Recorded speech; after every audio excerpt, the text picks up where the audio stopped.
जय सिया राम। समय का महत्व। आज समय के महत्व पर चर्चा करेंगे। समय का महत्व सबके लिए अलग अलग होता है। जैसे एक रामायण की चौपाई है, क्या है कि सो परत्र दुख पावई, सिर धुन धुन पछताए, कालहि कर्महि ईश्वरहि मिथ्या दोष लगाए। यानी आदमी, परत्र मतलब होता है परलोक, पर यहाँ पर हम ये कहेंगे कि जो आदमी परेशानी में पड़ता है, दुख में पड़ता है, असफल होता है, तब दूसरों को दोष लगा देता है, भगवान पे दोष लगा देता है, समय पे दोष लगा देता है, भाग्य पे दोष लगा देता है। कोई कह देता है कोई पुराना कर्म है जो हमारा, ये जो हमें दुख झेलने को बड़ा मिला है, यह समस्या, तो वो कर्म तो है आपका पीछे का, तभी आज आप असफल हैं किसी चीज में। देखो, दो आदमी होते हैं। एक आदमी के पास 10 मिनट दिया गया है, दूसरे आदमी के पास भी 10 मिनट दिया गया है, पर एक आदमी उस 10 मिनट का पूरा बढ़िया से इस्तेमाल करता है, ध्यान से काम करता है, पूरा अपना एनर्जी एक ही जगह लगा देता है। और एक आदमी 10 मिनट मिलता है तो इधर उधर या किसी फालतू चीज में वो अपने समय को खराब कर देता है। इसलिए 10 मिनट दोनों को ही मिले, और एक ने पूरे फोकस के साथ काम किया इसलिए वो आगे निकल गए, और एक ने पूरे फोकस के साथ काम नहीं किया इसलिए वो थोड़ा पीछे रह गया। अब जो पीछे रहने वाले लोग हैं वो आगे निकलने वाले लोगों को दोष लगाने लगते हैं, क्या कि भैया उसकी तो किस्मत अच्छी थी, निकल गई। अरे भैया, किस्मत आप भी तो बना सकते थे अपनी अच्छी, आपने नहीं बनाया। तो कुछ लोगों की शिकायत होती है, तो उन लोगों के लिए कि भैया जो समय है और जो कीमत है अपनी, ये आपके हाथ में है। बचाना, बढ़ाना, घटाना सब आपके हाथ में है। अगर हम, ठीक है, कुछ लोगों के जीवन में माहौल अच्छा नहीं होता है, वो नहीं विकसित हो पाते हैं, ठीक है, उनकी अलग मजबूरी है। पर जिस आदमी के पास योग्यता है, संसाधन है, उसके पास सारी चीजें उसके फेवर में है, अगर वो आदमी भी जीवन में उन्नति ना करे तो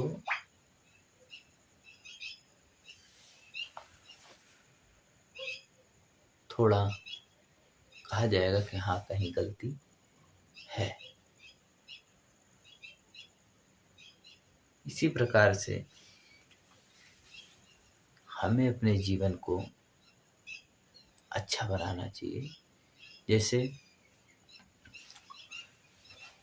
एक पुस्तक में लिखा हुआ था, मैं कहानी सुन रहा था, पढ़ा था मैंने, तो उसमें ये लिखा था कि एक महात्मा थे, भजन करते थे बढ़िया, जब तब करते थे, अच्छे थे, समझदार थे।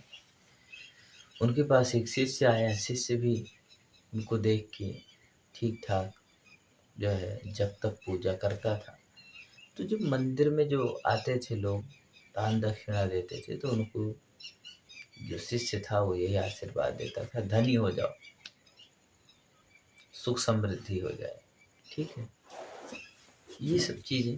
तो गुरुजी ने कहा कि बड़ी चीजें, आशीर्वाद में बड़ी चीजें देनी चाहिए, भगवान की भक्ति मिले, मुक्त हो जाइए संसार से। तो शिष्य कहता है कि हम उनको जो चीज़ चाहिए हमें हम वो दे रहे हैं, क्योंकि वो हमें धन दे रहे हैं, ठीक है। पर गुरुजी कहते हैं कि भैया उतनी ही तप और जप से आप छोटी चीज़ भी ले सकते हैं और उतने से ही थोड़ी बड़ी चीज़, तो क्यों ना हम उन्हें बड़ी चीज़ दें। जैसे शरीर है, अगर आप इस बुद्धि शरीर का सही इस्तेमाल करें और समय बचाकर और अच्छा काम करें, तो ये जो आज इस शरीर की कीमत 500-700 है, मान लो कल कोई 2000-2500 भी हो सकती है। मिस्त्री 10 होते हैं, पर 10 मिस्त्रियों की योग्यता अलग अलग होती है। कंपनी में कारीगर 100 होते हैं, पर 100 की सैलरी अलग अलग होती है। इसी तरह से तो गुरुजी ने समझाया कि अच्छा ये लीजिए, एक पत्थर दिया, कहा इसे लीजिए और मतलब घूम के आइए, इसका भाव पता कीजिए, ये पत्थर जो है। तो पत्थर लेके निकले, रास्ते में किसी से पूछा चाहिए कितने का होगा, तो उसने कहा 3 पैसा। फिर किसी माली वाली के पास गए, खेत में काम कर रहा था, उससे पूछा कितने, 5-7 पैसा। फिर वो शिष्य पत्थर लेके आगे चला, किसी मार्बल का काम करने वाला, पत्थर का काम करने वाले से पूछा, तो उसने कहा इसकी कीमत 1000 रुपया। मैंने कहा अच्छा। तो वहां से ले गया, आगे चला तो सुनार की दुकान थी, सुनार की दुकान पे पूछा तो कहा 10,000 रुपये, ठीक है। उसके बाद आगे गया तो नग बेचने वाले की दुकान पे गया, तो उसने कहा इसकी कीमत 50,000 रुपया।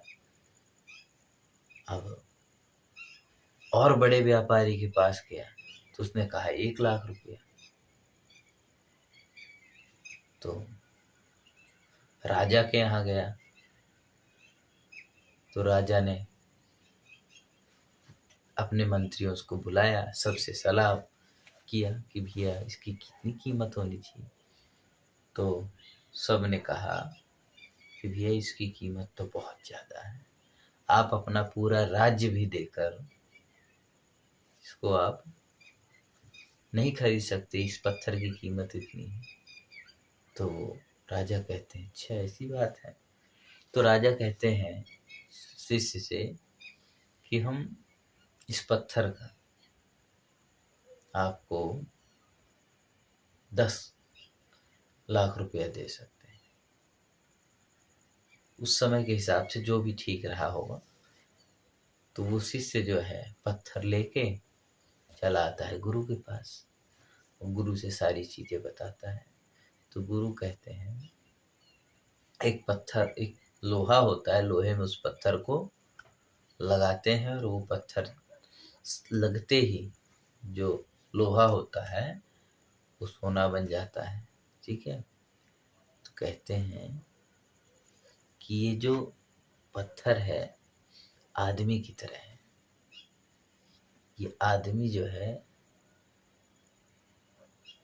जो आदमी अपनी कीमत को समझ लेता है, मतलब ये शरीर की कीमत बढ़ाना आपके हाथ में।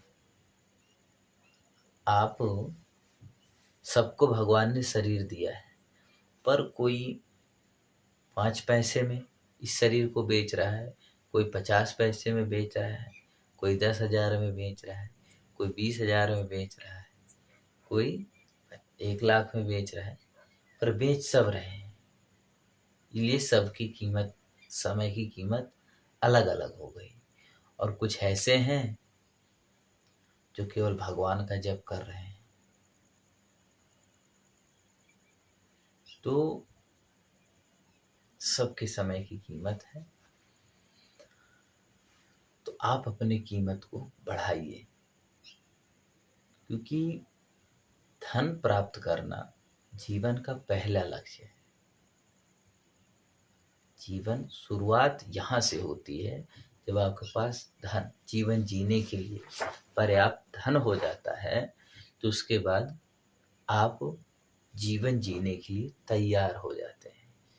मतलब यहाँ जीवन समाप्त नहीं हुआ है, यहाँ से आपके जीवन जीने की तैयारी चालू हुई है। जैसे ट्रेन प्लेटफॉर्म पे आती है तो वहाँ से चलने के लिए तैयार होती है, उससे पहले वो पासिंग लाइन पे या कहीं भी वो तैयार होती रहती है। तो जीवन यहाँ से शुरू होता है। फिर आपके पास एक बार जीवन चलाने के लिए धन आने लगता है, तो फिर आप सोचने के लिए, आगे सोचने के लिए मुक्त हो जाते हो, निश्चिंत हो जाते हो। और कहा है कि धर्म अर्थ काम मोक्ष, ये जो जीवन में प्राप्त करने वाली चीजें हैं, क्या है? सबसे पहले धन, फिर धन से